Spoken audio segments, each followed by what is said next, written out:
बिस्मिल्लाहिर्रहमानिर्रहीम, अस्सलाम वालेकुम। कैसे हैं आप सब लोग। आज जो मैं आपके साथ रेसिपी शेयर करने जा रही हूँ वो है जी आपके वीकेंड को एंजॉय करने के लिए चिकन कोफ्ता, जो कि बहुत ही मज़े के बनने वाले हैं और झटपट बनाएंगे हम लोग। तो चलिए आइए जल्दी से हम इस वीडियो को शुरू करते हैं।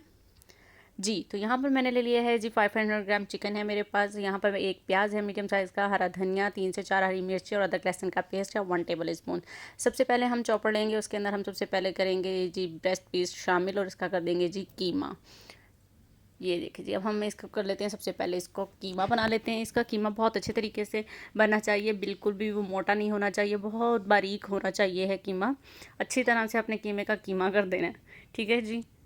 अब हम इसके अंदर शामिल कर देंगे जी प्याज, हरा धनिया, अदरक लहसुन का पेस्ट और 3 से 4 हरी मिर्चें जो मैंने काट कर रखी थी, आपको सबसे पहले दिखाई थी। इनको भी मैं शामिल करके इसी तरह से चॉप कर लूँगी अच्छी तरह से। जी तो मैंने ये चॉप कर लिया। अब इसके अंदर डाल रहे हैं जी पाउडर मसाले। नमक डाला है मैंने, पेपरिका पाउडर डाला है, पिसा धनिया डाला है और कुटी लाल मिर्च डाली है, ठीक है जी। आप ये चाहें तो चॉपर में भी ना डालें और हल्दी भी डाल दिया। अगर आप ये चाहें तो चॉपर में भी ना डालें, अगर हाथ से भी मिक्स करना चाहें तो कर सकते हैं। मेरे पास चॉपर में था तो मैंने उसके अंदर ही कर दिया। अब मैंने इसको एक बाउल में निकाली है जी। देखें जी कितना फ़ाइन कीमा बना हुआ है, इसी तरह से आपने कीमा बनाना है।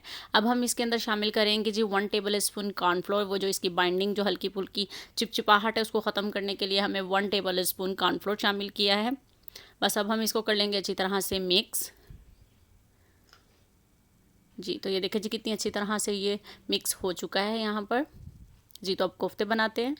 जी तो यहाँ पर अब मैंने हाथों पर लगा लेना है जी हल्का सा ऑयल या पानी लगा लें, आप लोगों को जो सही लगे। तो अब हम इसके अपनी मर्ज़ी के साइज़ के आप कोफ्ते बना लें, बड़े बनाना चाहें बड़े बना लें, छोटे बनाना चाहें तो छोटे बना लें। ये देखिए जी राउंड राउंड से मैं कोफ्ते बना रही हूँ। इसी तरह मैं सारे कोफ्ते बनाऊँगी। अगर आपने मेरे चैनल को अभी तक लाइक और सब्सक्राइब नहीं किया है तो प्लीज़ मेरे चैनल को सब्सक्राइब करें और बेल आइकन को प्रेस करें ताकि आपको मेरी हर आने वाली रेसिपी आसानी से मिल जाए। जी तो यहाँ देखें जी सारे कोफ्ते तैयार हो चुके हैं। ये मैं बनाऊंगी, बाकी मैंने फ्रीज़ कर दिया। आप इनको 1 महीने के लिए आराम से फ्रीज़ कर सकते हैं। मुझे सिर्फ इतना ही सालन बनाना था तो मैंने इतने निकाल लिए हैं, बाकी मैंने सब फ्रीज़ कर दिए हैं। तो चलिए आइए अब हम चलते हैं मसाले की तरफ। जी तो यहाँ मैंने ले लिया है जी एक पैन। इसके अंदर हम डालेंगे ऑयल, जितना आपको पसंद हो उतना आप इसके अंदर ऑयल शामिल कीजिएगा। अब मैंने इसके अंदर शामिल करना है जी एक प्याज का पेस्ट। मैंने थोड़ा सा पानी डालकर बनाया है। एक लार्ज साइज़ का प्याज लेके उसका मैंने पेस्ट बना लिया है। इसको हम थोड़ा सा भूनेंगे, इसका थोड़ा सा पानी हम लोग कर लेंगे जी ड्राई।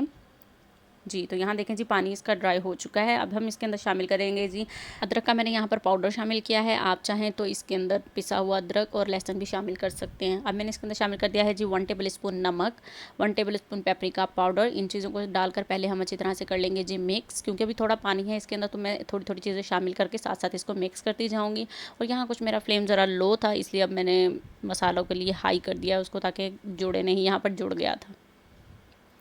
अब हम इसको कर लेते हैं जी ऑयल सेपरेट होने तक मिक्स। अब हम इसके अंदर शामिल करेंगे जी 1/2 टीस्पून हल्दी। इसको भी कर लेंगे अच्छी तरह से मिक्स।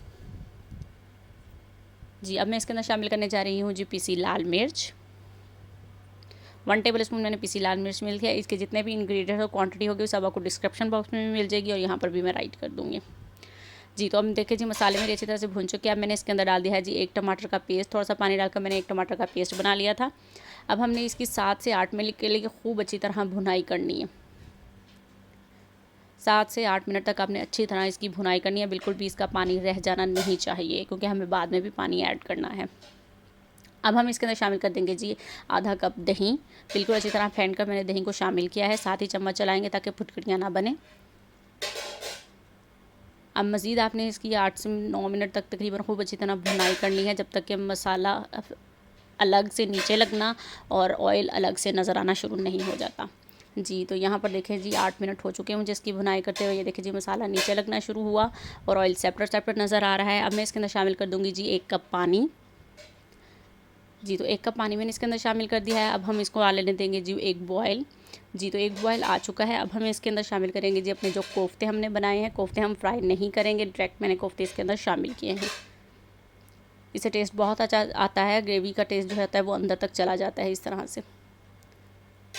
जी तो मैंने कोफ्ते इसके अंदर शामिल कर दिया। मैं इसको कवर कर दूँगी जी 10 मिनट के लिए। कोई हिलाना जुलाना नहीं है, आपने 10 मिनट तक इसको इसी तरह पकाना है। जी तो 10 मिनट हो चुके हैं। अब हम चेक करते हैं।